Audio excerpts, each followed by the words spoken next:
It is not a surprise for many of you out there that the modern feminism is just a parody of its former self. It's like one of those old dudes trying to fit in with the boys. They're trying to act cool and young and trendy, but its trend is all over and you have no interest with them at all. You just want them to go to some caring facilities so they can be far away from you. And it's sad. Of course, it is sad because it's one of the most influential movements of our generation. And it's more sad that the Red Pill, which is the counterpart of feminism, is following feminism's ambitious yet day by day deteriorating steps. And there is this new movement going on. Misogyny and misandry, gender wars. It's out there. It's in the jungles, it's in the streets, it's on TikTok and YouTube and everything. It's just there's this hatred towards men and there's the hatred towards women. And I coined the term hate pill for this. So in this video, in this first chapter, I will talk about the similarities of Red Pill and feminism, how history indeed doesn't repeat, but it rhymes. And there are like two main hypotheses when it comes to feminism. I call hypothesis, you want to call it theory,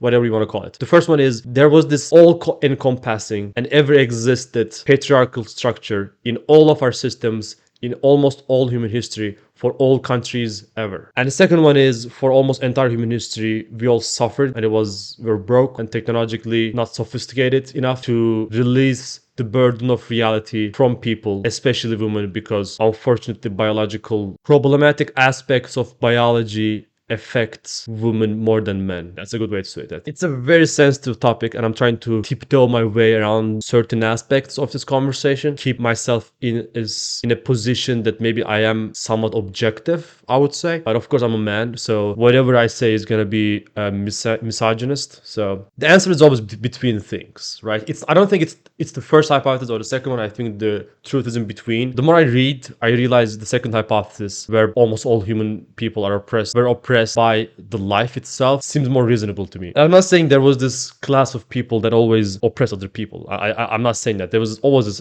aristocracy or kings and queens and dictators and tyrants always try to oppress people. I don't agree the part that all men oppressed all women for entire human history. Like that's just, it doesn't seem correct to me with the data that I've read. And let's go through that data. So I made this cool diagram, Kogel.com, I guess it's a good website, I don't know, about women's issues. So let's go. First, the protection. This is like the physical protection in the world, and you have less physical power because women in general have less physical power than men. I know it makes a lot of people mad, but this is like on average, guys. Of course, there are some women who are stronger than men. Ask my ex. Okay, no. Labor-intensive house chores was a big issue.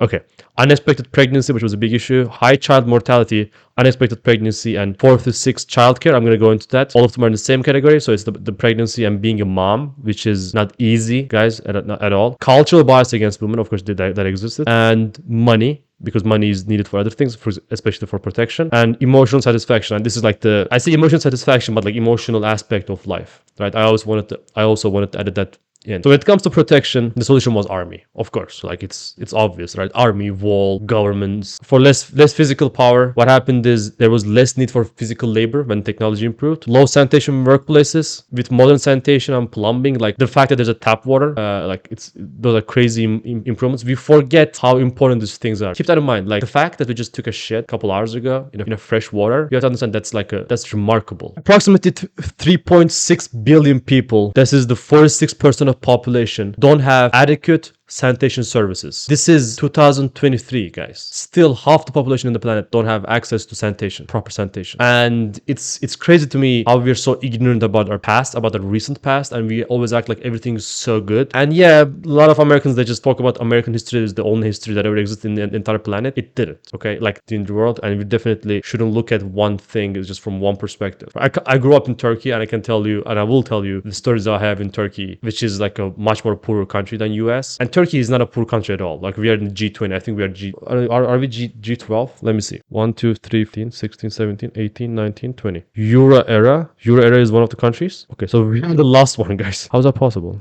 Well, this is Argentina isn't G20, right? Okay, so we're one of the last ones, but at least that means there's no more than 20 countries before us. And I can tell you, like, life is not as easy as people think it is. Okay, let's get back to the chart again. Sorry, I get distracted a lot. Okay, so labor-intensive house chores solved by house appliances. We gotta go into that. Unexpected pregnancy, the pill. High child mortality, and 4 to 6 childcare is solved by modern medicine. And if I open these, you would see technology. So the technology is solved, less physical power, low solve sanitation workplaces and labor-intensive house chores. And when I mean solved, I'm not talking about 100% here. I'm talking about like percentage, right? So of course, when there is army, you can still lose the war, you can still lose the protection. I'm not talking about any of those things. I'm saying like technology helped with women's issues in this aspect of life. Of course, the modern medicine has helped with these aspects, but still it could be better, right? So let's focus on money now. Money, only solution for money was either a low-paying job, which is like you do a job with no career at all for your entire life, or a husband. That was a solution for women back then. And then cultural bias against women and low-paying jobs kind of been solved with feminism. And this is the first wave of feminism we're talking about here. Maybe second wave too, and not fully. Of course, there's still cultural bias. Of course, there's still low-paying jobs, but mostly in developed countries we're talking about here. Emotional satisfaction, of course, friends, and I also said husband. This is more like heterosexual aspect. Of course, if you're like lesbian, I don't have to disclaim like every fucking possible things to make people less angry, I guess. But you get my point. This is for like more heterosexual aspect because most people are heterosexual. So these were the issues for women. So if you look at this, you see common thing like technology and medicine was very, very big deal. And feminism kind of solved cultural bias and kind of solved the money, low-paying job. But the fact that technology also affected the world, so women can have better paying jobs, is also affect that. So maybe this low-paying jobs is also connected to technology itself, right? So there's also that. So from the men's issues side, you have, again, protection, because we are all humans, we need protection. You have money. You have constant work, which was a big issue. You have military service. This is the forced military service or forced service, right? Men are always drafted into things. Help with household chores. Again, we're going to go into that. Emotional satisfaction. Lack of time for childcare and pressure of being a provider. So protection, again, solution is army. Money was constant work. There was no other solution until technology. And it kind of solved. And of course, people still have to work for money. It's not like you have free money now, but we are more rich than kings and queens back in the day. Help with household chores solution was a wife or partner. Let me put it that way, because partner means you are partnered in life, right? That's what it meant back in the day. I mean, I say wife again. I'm not talking about friends, of course, friends, whatever. Lack of time for childcare, and that was also like you need mom to kids, which is also a wife. So, and pressure of being provider was kind of had to be solved with men's right activists, but I'm not sure we still don't have that pressure. I think we still have that pressure. Like how cultural bias still exists. I think there's still a bias against men to be just provider, like seeing them as wallet. And there's so many interviews, which is we're going to talk in chapter 3, like women just see men as being wallet, which is a sad reality of situation. Okay, so if you look at this right now, what do you see? Well, what you see is technology was a big deal. Modern medicine affected, of course, women more than men because of the kids and with pregnancy and stuff. And military service issues still exist for men, so that has to be resolved. Army, technology, modern medicine, feminism, and being partner in life was the solutions we came up to handle the burden of reality. So let's talk about data here. Okay, you might say, well, you just made all of these things up. I don't believe in your chart. I don't think this was a big issue for women. The whole issue was the patriarchy and stuff like that. So let's go into data. Child mortality in 1850s was 45%. 45%. 45% means 1 of 2 kids didn't survive the age of 5. So what does that mean really? Like, first of all, I don't know how people had the courage to just have kids. I guess for us, it feels weird. The fact that if I tell you your kid might die, like if you have 4 kids, your 2 kids might die, you wouldn't have kids. Like, it's modern day women or men, they wouldn't have kids. They couldn't handle that trauma, that emotional trauma right now. But our ancestors did, luckily, so we exist. And that's the main point. If you look at the replacement fertility rate, which is called PIP, it's 2.1. So that means from this generation, for every woman, there needs to be 2.1 kids on average to reach the childbearing age, so that the population stays the same and maybe have a little bit of growth, right? 2.1 kids. And it makes a lot of sense. Think about it this way. You have 2 parents. If you have 1 kid, then the population is going to shrink. And if you have 2 kids, then the population is going to stay the same. But what if one of those 2 kids die or don't have kids? Then, well, the population is going to shrink again. So you need at least, so it makes sense the numbers at least more than 2. And the calculated way, I don't know how they calculated it, but it's like a globally accepted number. It's 2.1. So what does that mean, 2.1? Which means is this: if you have 45% of mortality rate and you need 2.1 kids to reach the childbearing age, which is like, I guess, 14, 15, you need to have at least 4 kids for some women and 5, 6, 7 kids for some from some other moms to be able to have a population growth. And the more you have is better, because back then physical labor is very important. You need more people in the army, you need more people in the farms, you need more people everywhere. So imagine like this: every family had 4+ kids. I mean, let me put it this way. Every family had 4+ childbirth, right? And of course, there is death during the childbirth too, so you have to always count that. So maybe the numbers was like it had to be maybe 5+ pregnancy. So if you just think like 5 pregnancy, that would be 5 years. Let's say 1 year in between. That's 10 years of just being pregnant and just giving birth. I'm not even talking about like the last kid needs to reach the age of 6 until you leave the house or something.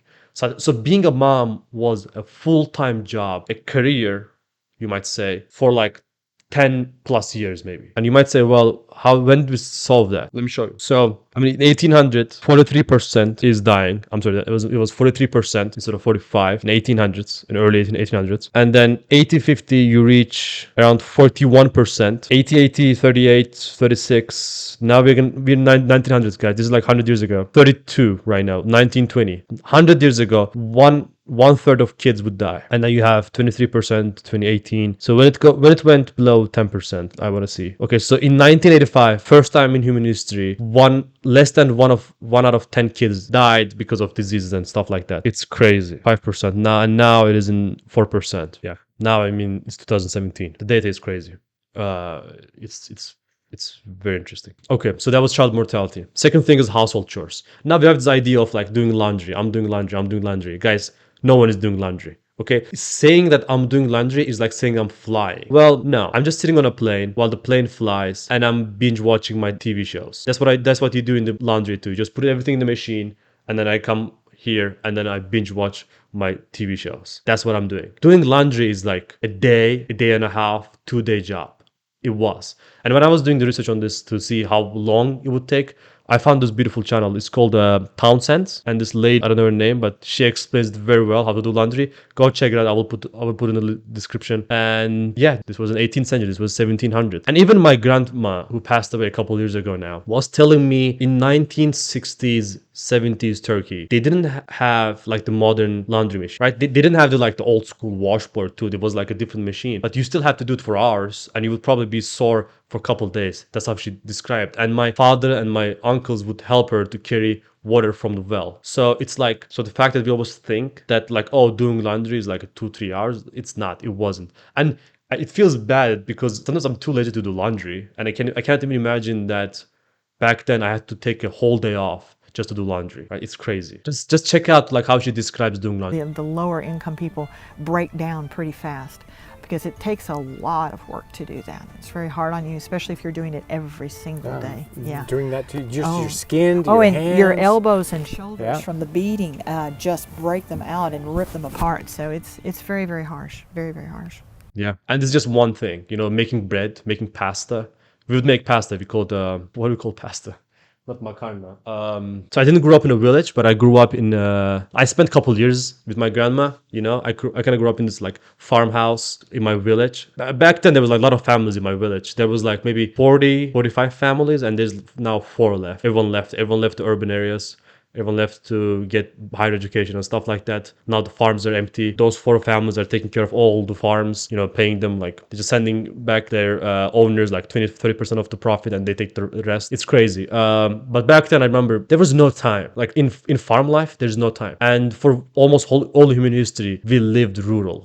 We passed urbanization 50% in 2016. That means more people are living in urban areas than rural areas, just less than 7-8 years. So for most people, it was just life was constant work, and life was constant things to do. And I'm making all of these points because of one reason. I want people to really understand how tough the situations were and how important some technological aspects of life is.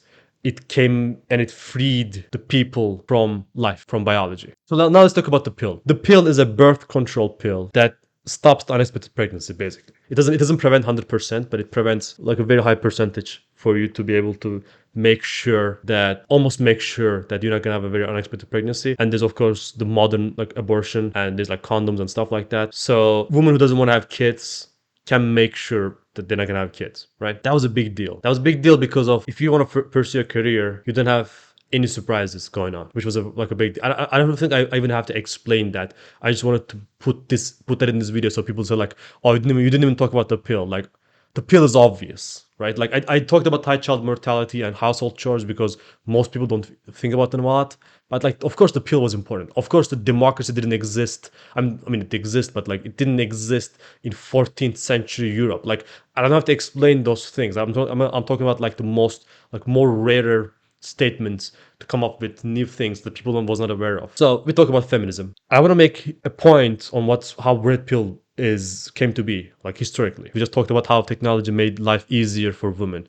Easier for everyone, but especially for women. It actually made life easier for men too, right? So the same things happen. Those issues that I mentioned is resolved by technology. When it comes to like a lot of constant work, you don't need to do a lot of constant physical labor. There are more labor in the world, like now doubled because women can work too. So now you have less need for workers. So you can go for like more white collar jobs. You know, you need to be less physical in the world. But then it gets a problem because for entire human history, men had to be like that. I'm gonna say men, okay, strong and hunt and protect and do all of those things. But now we live in this era that we don't have to do all of those things. And like, what are we then, right? Women had to find their value by shitting on being a mom and glorifying being businesswomen. I don't think that was a good choice. I think the balance is in between. Like, I think it's a personal choice, but they found their way that way. But the men couldn't find their way, and they were lost for a couple of decades. Those are called the weak times from a red pill perspective, right? Those are the times that people had no idea how to approach life, and we're still in that time, by the way. So this red pill movement and this men's rights activists came to be in this area where we need less need of a physical man, but still our biology works that way. But we forget that fact. Like, if you live your life like a very white collar life, you might not see the difference between men and women. And what happens is you don't understand that women are attracted to more physical aspect of things because that's our biological imperative, right? So red pill came in this era, you know,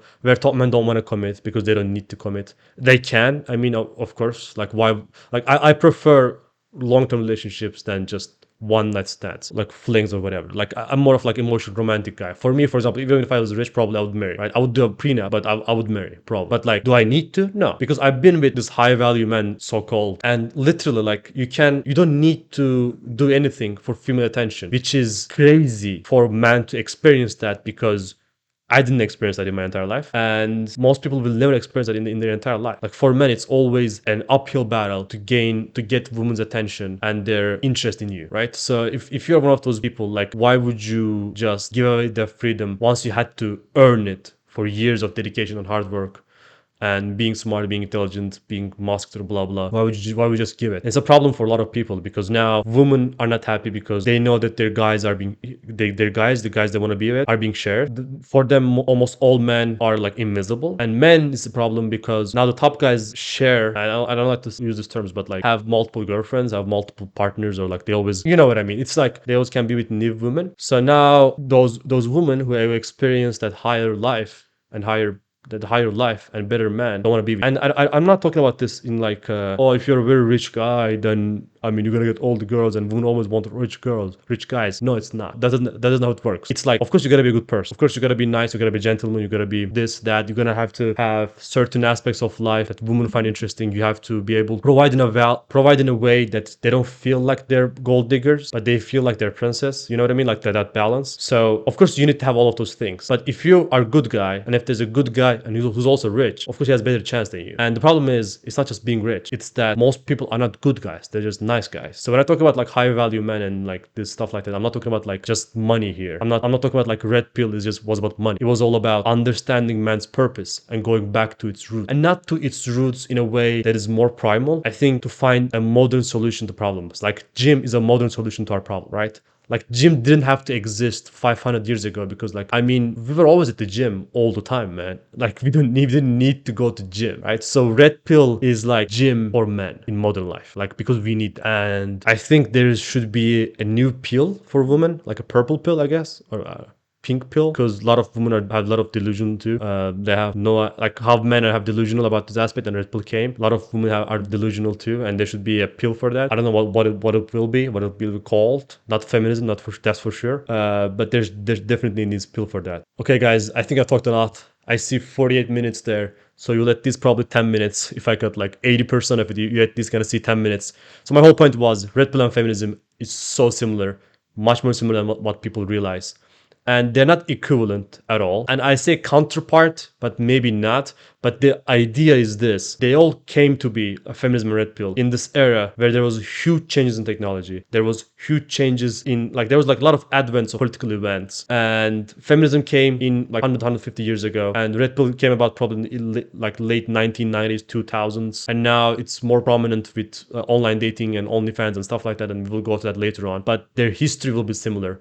And if you look at what first wave of red pill would be, which is probably like early 2000s up to 2012, 13, 14, compared to first wave of feminism, they both have very honorable and meaningful goals, which later on twisted by people's more power-driven choices. And now it became almost a joke of itself in the way of feminism with the fourth way of feminism and stuff like that. So I think that's what happened. That's what's going to happen to Red Pill, and we're going to talk about it in chapter 2, 3, and 4. And I see you there. If you see the chapters here, just click. If it's not going to be, it's going to be soon. But please subscribe, like, and I see you next week.